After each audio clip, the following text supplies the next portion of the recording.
सबसे पहले आरिफ मोहम्मद खान प्रधानमंत्री जो हैं, सबसे पहला भाषण उन्होंने दिया है अब संसद में, और उसमें जो है जिक्र इस बात का कर दिया कि कांग्रेस पार्टी जो है मुसलमानों को गटर की तरह ट्रीट करना चाहती है, या वो गटर में पड़े रहें ये अच्छा है।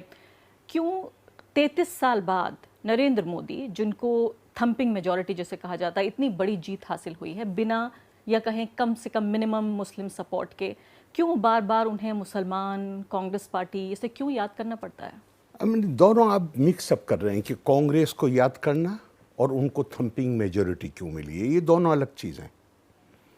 थंपिंग मेजॉरिटी इसलिए मिली है कि इस देश ने उनको पसंद किया, देश के इलेक्टोरेट ने पसंद किया।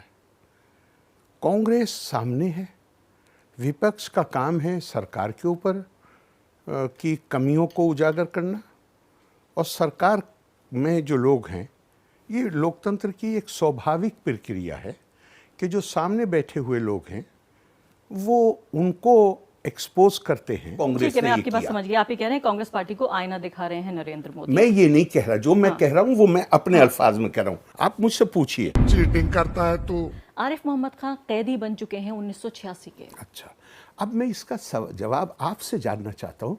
86 में जो इश्यूज क्रिएट हुए वो सॉल्व हो गए, लेकिन हालात बदल चुके हैं। अरे आपने खुद अभी कह रही हैं, आप अपने आप को कंट्राडिक्ट कर रही हैं कि पहला बिल ही वो आया, शाबानों में इशू क्या था, 3 तलाक। अब अयोध्या, ये इशू हल हो गए। लेकिन ये तो चाहती है नरेंद्र मोदी सरकार चाहना पहले वो चीज पे आइए जो चीज आपने कही है। ये बताइए कि जो 86 में जो इश्यूज क्रिएट हुए, जिस पर मैंने ये कहा, मैं 86 में नहीं हूं, 86 में जो इश्यूज क्रिएट किए गए उसने इस मुल्क को 47 में पहुंचा दिया। काश हम 86 में होते। वही नफरत जो 47 में पैदा हुई थी, आपको मालूम है 50 के शतक में कितने लोगों को लिंच किया गया था? आपको मालूम है कितने मिलियन में तादाद है जो लोग मरे थे, जिनकी जानें गई थी?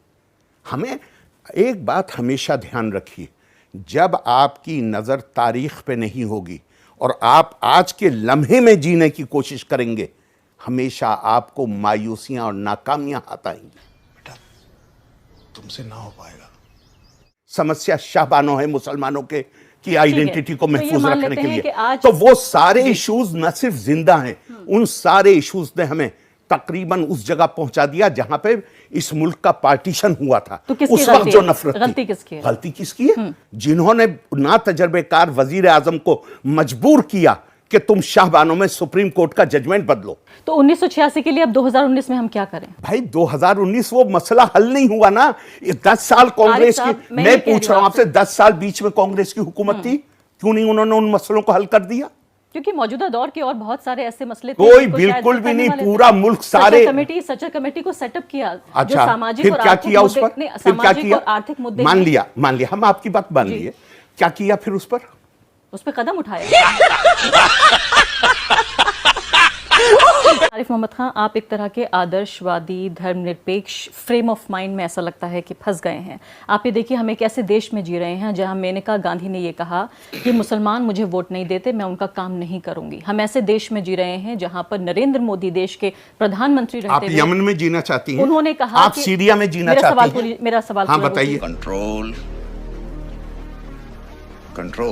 उन्होंने वायनाड के लिए कहा कि राहुल गांधी वहां चुनाव इसलिए लड़ने गए हैं क्योंकि वहां पर उनको मालूम है कि हिंदू उन्हें वोट नहीं करेगा। हम एक ऐसे दौर में जी रहे हैं जहां 303 मेंबर ऑफ पार्लियामेंट में एक भी मुसलमान बीजेपी की तरफ से नहीं है। तो आप ये बताइए कि ऐसे वक्त में जहां की पूरी पॉलिटिक्स एंटी मुस्लिम एक पिलर पर बेस्ड हो, वहां आप एक तरह की एक रिजिड लीगल सेक्युलरिज्म में ऐसा लगता है कि फंस गए। चलिए ठीक है, आप पाकिस्तान में रहना चाहती हैं जहां पे हर जुमे को मस्जिदों में बम फेंके जाते हैं? मैं हिंदुस्तान को बेहतर बनाना चाहती हूं। आपने जुमला ये नहीं कहा, मैं हिंदुस्तान आपने जी नहीं, आपने जुमला कहा हम ऐसे मुल्क में रह रहे हैं। इस तरह के हिंदुस्तान? जी नहीं, आपने जो जुमला कहा है वो कहा है हम ऐसे मुल्क में रह रहे हैं। तो आप पाकिस्तान में रहना चाहती हैं जहां पे हर हफ्ते हर मस्जिद में बम फोड़े जाते हैं? आप सीरिया में रहना चाहती हैं? आप यमन में रहना चाहती हैं? आप कौन से मुल्क में रहना चाहती हैं जहां लोगों के इंटरेस्ट जो हैं, उनके हुकूक महफूज हैं? और मुझे कोई एक मुल्क का नाम बता दीजिए, आप जिस मुल्क में रह रही हैं वो मुल्क वो है जहां देवबंद वालों को इसकी इजाजत है। ये किताब देवबंद में निसाब का हिस्सा है, सिलेबस का हिस्सा है ये किताब। और मुझे कोई एतराज नहीं है, कुल 4% बच्चे पढ़ते हैं, लेकिन ये 4% वो हैं जिनका मस्जिद के मिंबरों पर कब्जा है, वहां से ये तकरीरें करते हैं। लेकिन आखिरी बात पहले बात सुन, जब बॉम्ब ब्लास्ट हुआ था कब हुआ था हिंदुस्तान में? मेरी बात ये भी तो मुझे बता दीजिए भाई, मेरे पहले इसको तो सुन लीजिए। शरीयत में जिहाद दीन हक की तरफ बुलाने और जो उसे कबूल न करे उससे जंग करने को कहते हैं। ये देवबंद में, और इस किताब को बच्चा जब आता है तो वो यूं करके आंखों पे लगाता है, चूंकि उसको कहते हैं ये अल्लाह का कानून है। ये नहीं कहते कि ये देवबंद वालों की राय है। और ये मैं जब अंग्रेजी से कोट किया करता था, मेरे दोस्त कहते थे अरे भाई गलत तर्जुमा तो नहीं है। तो मैंने ये 9 वॉल्यूम देवबंद से मंगाए, देवबंद के छपे हुए हैं, मकतबा थानवी देवबंद जिला सहारनपुर। ये पढ़ाएंगे। आरिफ साहब, मेरी आपसे एक शिकायत है, मैं इस बात से किसी बात से भी असहमत नहीं हूं जो आप ये बोल रहे हैं। रिजिडिटी, फंडामेंटलिज्म, कंजर्वेटिज्म मुस्लिम समुदाय को एक तरह से खा रहा है, गेहूं जैसे घुन खाता है ऐसा खा रहा है। लेकिन ऐसा लगता है कि आप जो तमाम जो राजनीतिक सामाजिक समस्याएं हैं, ऐसा लगता है कि कल को मुस्लिम समुदाय अपने को पूरी तरीके से रिफॉर्म कर लेगा तो ये सब कुछ खत्म हो जाएगा। आप समस्या को वहां ढूंढ रहे हैं जहां वो नहीं है। अच्छा, मैं वहां ढूंढ रहा हूं। मैं तेरे बाप को मत सिखा, चल। जो उन्होंने बताया कि जो हिंदुत्व की राजनीति पिछले 5 साल में देखी, खासकर 2017 से 2019 के बीच में पूरे कारोबार तबाह हो गए हैं, गोश्त की दुकानें खत्म कर दी गई हैं। जो वेंडर्स थे लोकल, वहाँ पे चुन चुन के मुसलमानों के जो उनके फाइनेंशियल जितने रिसोर्सेज हो सकते थे, जो भी जरिए हो सकते थे, उनको खत्म किया जा रहा है। क्या आपको लगता है कि ठीक तरीके से मुसलमान कुरान पढ़ने लगे, 3 तलाक बंद कर दे, माइनॉरिटी कम्युनलिज्म अपने अंदर का कंजर्वेटिज्म खत्म कर दे, तो ये सब भी ठीक हो जाएगा? अच्छा, अब मैं दूसरी बात पे आ रहा हूँ। पिछले साल, ये अभी की बात, उसी जिले की बात कर रहा हूँ जिस जिले की बात आप, पिछले साल शमसुर रहमान फारूकी साहब, जो गवर्नमेंट ऑफ इंडिया में एडिशनल सेक्रेटरी या सेक्रेटरी की रैंक से रिटायर हुए, उनका आर्टिकल इंडियन एक्सप्रेस में छपा कि उनके वालिद जो इंस्पेक्टर ऑफ स्कूल्स थे, 1954 या 55 में उसी गोरखपुर ज़िले में किसी स्कूल के इंस्पेक्शन पे गए। ये बीजेपी नहीं थी पावर में, एनडीए नहीं था पावर में। वहाँ ये खबर फैल गई कि बराबर के किसी गांव में गाय के एक बछड़े को मार दिया गया। शमसुर रहमान फारूकी के वालिद को इतना मारा गया कि वो उनको मुर्दा समझ के छोड़ के गए लोग। ये शमसुर रहमान फारूकी साहब ने खुद लिखा है अपने आर्टिकल में, और कहा मेरे नाना एमएलए थे, मेरे नाना डायरेक्टर ऑफ एजुकेशन या जो दूसरे मिनिस्टर या ऑफिसर जो भी होंगे, डायरेक्टर ऑफ एजुकेशन का तो उन्होंने नाम लिखा है। कहा उनके पास गए, उनसे ये दरख्वास्त की कि इतने फ्रैक्चर हैं, अब इनके बस की फील्ड का काम करना नहीं है, क्या इनको ऑफिस में अटैच किया जा सकता है? कहा वो भी कभी नहीं मान के दिया। तो ये कब हो रहा था? जब भी सरकार नहीं थी। अरे कहना क्या चाहते हो? मैं आपसे पूछ रहा हूँ, दोगलापन। क्या नियत थी? तो आपको दोगलापन अच्छा लगता है? और एक आदमी जो भी उसका व्यू है वो सफाई से रख रहा है। पिछले 5 साल में एक भी दंगा नहीं हुआ पूरे मुल्क में। और जो छोटे छोटे दंगे हुए हैं जब सब जगहों पर, छोटा अभी तो बताया मैंने आपको, inspector of school. Arif Mohammad Khan, किसी भी इलेक्शन से पहले आपको 2013 का दंगा याद है, जबकि हालांकि सरकार दूसरी थी मुजफ्फरनगर में, वहां इस बात के पूरे सबूत मिलते हैं, बाकायदा बीजेपी के ऑफिस बेयरर्स, उनके एमएलएज वहां पे शामिल थे, उन लोगों को प्रमोट करके मंत्री बनाया गया। एक मिनट, उत्तर प्रदेश में दंगे को रोकने की और उनके जिम्मेदारी थी, लेकिन अगर ग्राउंड रूट्स लेवल पे, कमाल की बात, ये क्राउड में ये नफरतें क्यों पैदा हुई, ये सवाल करने का। आप ये कह रहे हैं कि कम्युनलिज्म को अच्छे से खेला जाए, पहले छुप के खेलते थे, आप कह रहे हैं, अब जो है अच्छे से खेला जाए। आप कह रही हैं, आप ये कह रहे हैं कि दोगलापन, आप ये कह रहे हैं कि दोगलेपन से अच्छा है भैया मैंने तो दोगलापन लफ्ज इस्तेमाल नहीं किया, आपने किया। तो खुल के आप ही कह रहे हैं, आपने किया, मैंने तो दोगलापन लफ्ज इस्तेमाल नहीं किया। आप मेरे मुंह में अल्फाज रख रही हैं। बवासीर एक आम समस्या है, इसके लिए वैद ऋषि का अर्शकल्प एक सेफ और clinically tested Ayurvedic formula. Congress के बड़े लीडर, राज्यसभा में अपोजिशन लीडर गुलाम नबी आजाद अलीगढ़ वालों की मीटिंग में बोल रहे हैं और कहते हैं मुल्क में माहौल कम्युनल इतना हो गया है कि पहले जो कैंडिडेट मुझे इलेक्शन में बुलाया करते थे, अब 80% नहीं बुलाते। तो मैं आपसे एक सवाल पूछता हूं, क्या बीजेपी के कैंडिडेट बुलाया करते थे उन्हें? कौन सी पार्टी कम्युनल हुई है? तो फिर क्या इस बात पे सहमत हो सकते हैं आप कि नहीं, हमारा देश कम्युनल हो रहा है? हमारा जिसका फायदा हमारा बीजेपी देश उठा रही कम्युनल है? नहीं हो रहा कंट्रोल कंट्रोल।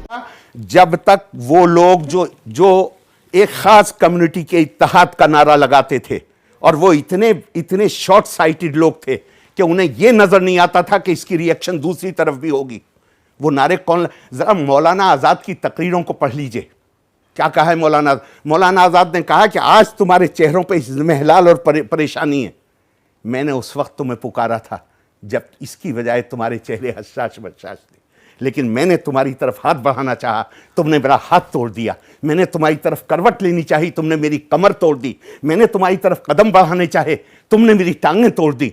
तुमने गफलत व इनकार की सारी सुन्नतें ताज़ा कर दी। जब आपका को तारीख का अंदाज़ा नहीं होता, ज़रा पढ़िए 46 का मौलाना का इंटरव्यू। मौलाना ने क्या कहा है कि मुस्लिम लीग की सियासत के नतीजे में इस मुल्क में क्या असरात मुरतब होंगे।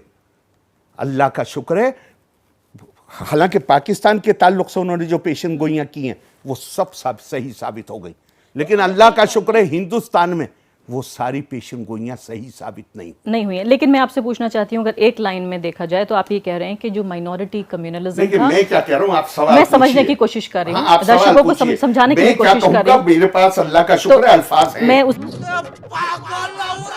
है कि माइनॉरिटी कम्युनलिज्म के जवाब के तौर पर जो मेजॉरिटी कम्युनलिज्म हमें नजर आ रहा है, क्या वो है जो आप कह रहे हैं, जिसको रिएक्शन कह रहे हैं आप, वो रिएक्शन क्या है? आप लफ्ज माइनॉरिटी वो रिएक्शन क्या है? मैंने माइनॉरिटी लफ्ज इस्तेमाल नहीं किया और मैं इस लफ्ज को इस्तेमाल करूंगा नहीं। क्या आप उसको एकेडमिक्स की ज़बान में क्या कहेंगे जो कांग्रेस पार्टी ने किया वो क्या है? मैं आपको दूसरा एक मिसाल देता हूं। पिछले 4-5 साल में हरियाणा में एक कम्युनिटी है, मैं नाम भी नहीं लूंगा, बहुत डोमिनेंट कम्युनिटी।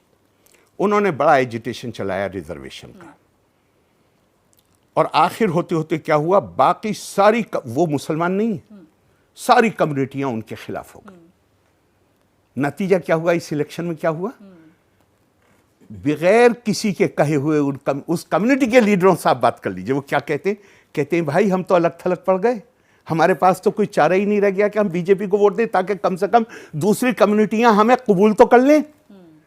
ये अकेले जिसे आप माइनॉरिटी कह रही हैं उसके खिलाफ नहीं है। जो कोई भी अपनी 1.5 ईंट की दीवार खड़ी करने की कोशिश करेगा, आज मुल्क में वो माहौल बन गया है कि अलगाववाद की बात जो कोई भी करेगा, चाहे वो इस मजहब का हो उस मजहब का हो, सारे लोग इकट्ठे होकर उसके खिलाफ हो रहे हैं। चलिए, एक पॉइंटेड सवाल, एक लाइन का सवाल। नरेंद्र मोदी का दूसरा कार्यकाल चल रहा है, भारत में मुस्लिम समुदाय का भविष्य क्या है? भारत में मुस्लिम समुदाय का भविष्य, आर यू कॉमेडी मी? ये सवाल अपने आप में, जो हिंदुस्तान का भविष्य है वो हिंदुस्तान में रहने वाले लोगों का भविष्य, उसमें मुसलमान भी शामिल। और उनकी पहचान कोई मायने नहीं रखती। क्या पहचान? उनकी पहचान से जुड़ी जो दुश्वारियां हैं। पहचान मैं कह रही हूँ, मैं बताता हूँ आपको। मेरी पहचान ये होनी चाहिए कि मैं 3 तलाक देकर अपनी बीवी को घर के बाहर निकाल सकता हूँ। मेरी पहचान ये होनी चाहिए कि एक बीवी के लिए मेरे पास साधन नहीं है, मैं 4 बीवियों का हक है। मेरी पहचान होनी चाहिए, कुरान मुझे कहता है। हाँ, मैं मुझे एक चीज़ मैं कहना चाहता था आपसे कि आपने कहा कि ये तो जो लोग इल्म, जिनके पास नॉलेज है, वो ये बातें जान। मेरे भाई, इस दीन में जिनकी आप बात कर रहे हैं, यहाँ इल्म का हासिल करना पहले दिन फ़र्ज हुआ था, नमाज 11 साल बाद फ़र्ज हुई है। ये बेइल्म हुए कैसे? किसी भी सोसाइटी में क्लर्जी, पेशेवर जिन्हें उलमाए सू कहा गया है, वो जिंदा नहीं रह सकते जब तक अवाम जाहिल नहीं होंगे।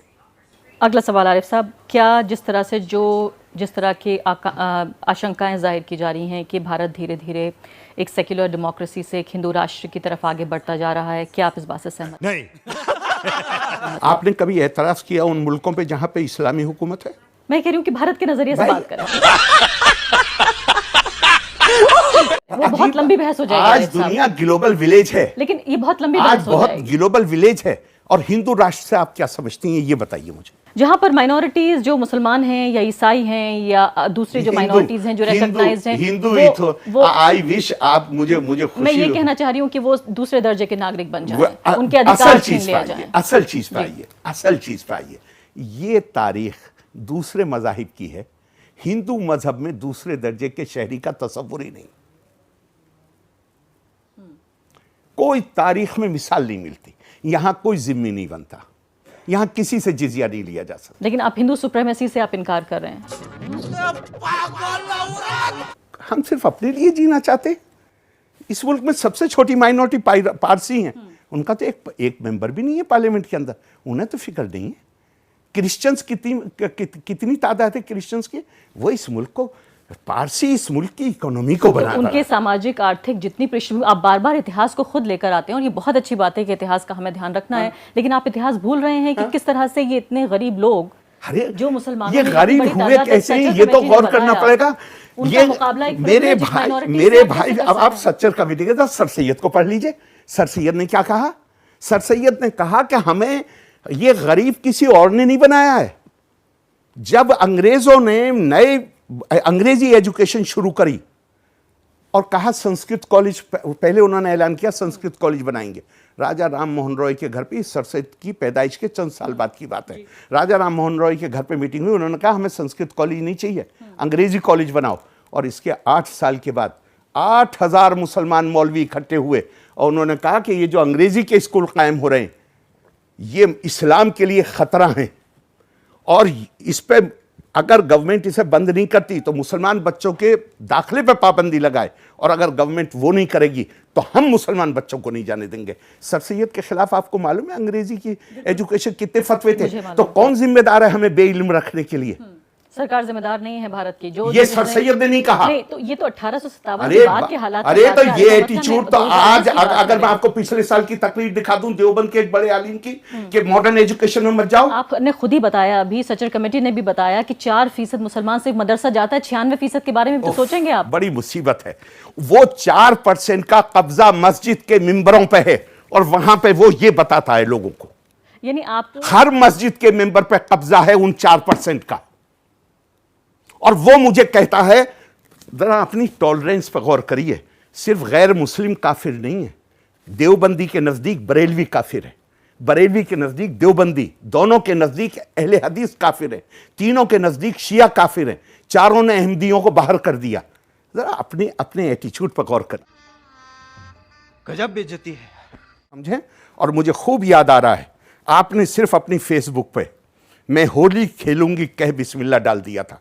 आपके खिलाफ जो कुछ लिखा है लोगों ने, मुझे खूब अच्छी तरह याद है, मैंने वो सारे कमेंट पढ़े। ये इंटॉलरेंस कहां से आई है और इस इंटॉलरेंस की रिएक्शन क्या होगी? नहीं, मैंने आपसे कहा मुझे कंजर्वेटिज्म से इनकार नहीं है कि सभी समुदायों में है, लेकिन मुझे फिक्र इस बात की हम है। अटैक करेंगे दूसरे की नहीं, खुदगर्दी लेकिन पे, मुझे हम अपनी बुराई की तरफ नजर डालने को तैयार नहीं होंगे, क्योंकि ये बड़ा आसान काम। हिपोक्रेसी की भी सीमा होती है। तो ये मुल्क वो है जिस मुल्क में सत्य साई बाबा जिनके मंदिर बने हुए हैं आज, उनका हर भक्त जानता है वो मुसलमान माँ बाप के बेटे थे, लेकिन वो कहीं समाज को फायदा पहुंचा रहे हैं, उनको अवतार का दर्जा दे दिया गया है। इस समाज के लिए फायदेमंद बन जाइए। लोग यहां तो भगवान का दर्जा दे देते।